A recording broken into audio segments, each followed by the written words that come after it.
Good morning. This is a question from Beth. Beth says, I'm currently 3 months into recovery for the second time. A little backstory about me. I've always classed myself as an intuitive eater. I grew up in a household where nobody ate at the same time, and since being able to cook my own food, etc., I've always just ate when I'm hungry.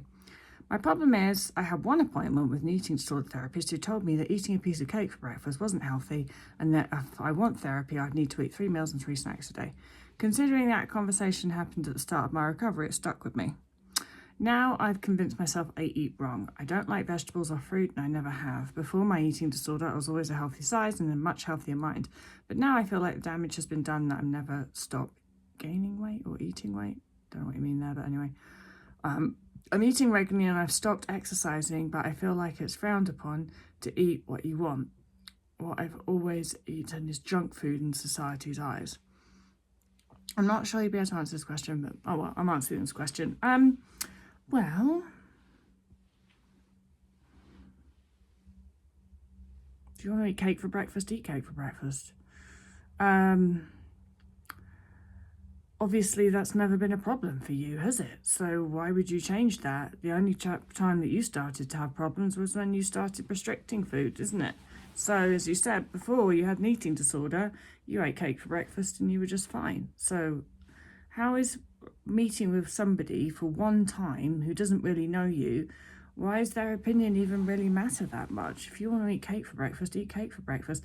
Life is far too short to really care too much about people's opinions, especially the ones that you don't agree with, because you evidently don't agree with that therapist's opinion.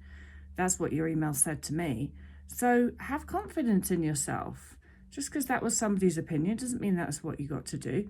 One thing that the only sort of bit that if the therapist said to you that you need to eat 3 meals and 3 snacks a day, I don't really care about the formalness of that sort of structure, but the only thing that I think is good in there is saying that you need to eat very regularly, because that's basically what that is, isn't it? And you need to be eating adequately and regularly. And so if those 3 meals consist of cake right now, I don't give a crap. I really don't. And you may find that if you actually really allow yourself to eat what it is that you genuinely and honestly want to eat now in recovery, then that might be cake and chocolate and biscuits and all of those things. But that usually only sort of lasts for the short term. And as you start to nutritionally rehabilitate, I'm not saying you're going to suddenly like fruit and vegetables again, but I'm saying that you might turn to more savory things. You may or you may not. I mean, who cares as long as you're healthy and you're happy, right? And that really is what we have to be looking at when somebody tells us that something is or isn't healthy. That's what we have to actually be asking ourselves about what the definition of health is. Is the definition of health that thing that you've been marketed where that girl laughing is eating a salad? Or is your definition of health actually understanding what is healthy for my body in this time? Because what is healthy for us will change throughout our lifetime dependent on what state our bodies are in, what circumstances we're in, what age we are, our mental and physical health, and all of these other factors affect what for any moment in time is a healthy behavior for us. So when I had or was in recovery from anorexia and I was in energy deficit and honestly was a mess mentally and physically, the healthiest thing that I could possibly have done at that time was eat cake and not do any exercise. For me at that time, that was health. That's what that was. That was me acting in health. It changes as your body and your mind change, as your body becomes actually healthier and as your mind becomes actually healthier, then what is healthy for you changes also. And so we have to move with it.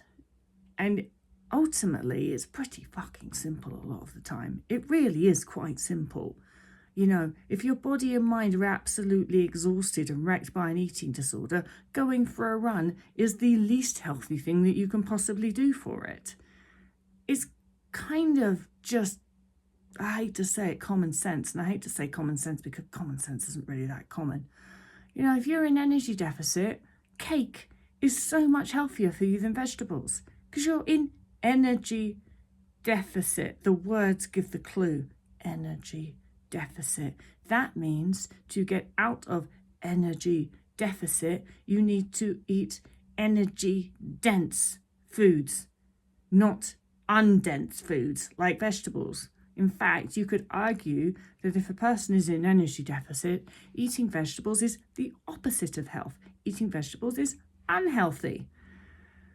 So, tell that to your therapist, although it's not even your therapist, is it? Isn't that somebody that you met for like an hour once, and you're still allowing them, Beth, you're still allowing their words to bother you? Stop it. Don't. It was just one person's opinion, and it's even an opinion that I know you don't even agree with.